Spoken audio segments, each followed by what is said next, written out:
Was Jesus an angel? Yes, but also no. To answer this question, we need to look at where we get the word angel from. In the Old Testament, the Hebrew word that gets translated to angel in English Bible is malak, and it just means messenger. It can refer to non-human, spiritual beings, but it can also refer to humans that are delivering messages. If God ever delivered a message for another person, God would still technically be a malak.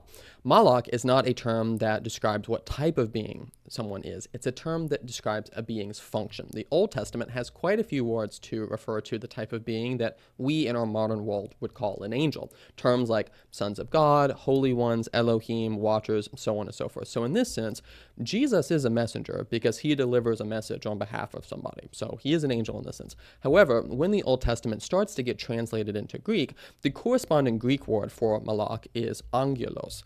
It also means messenger, but there is an important caveat here.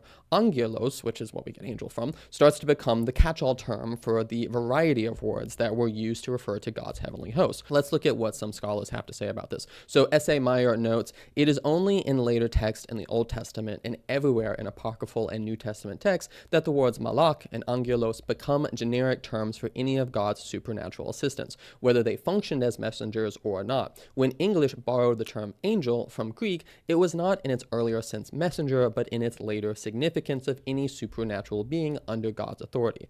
Hebrew scholar Michael Heiser argues similarly. He says, the functional word angel, angelos, is by far the principal New Testament moniker for celestial beings in service to God. The label, effectively a job description, messenger, communicates assistance from heaven. Only 4 of the 175 occurrences of angelos point to fallen divine beings. For New Testament authors, angelos is a catch-all term for the supernatural agents who faithfully attend God. The varied vocabulary of the Old Testament and Second Jewish literature is therefore largely conflated into angelos.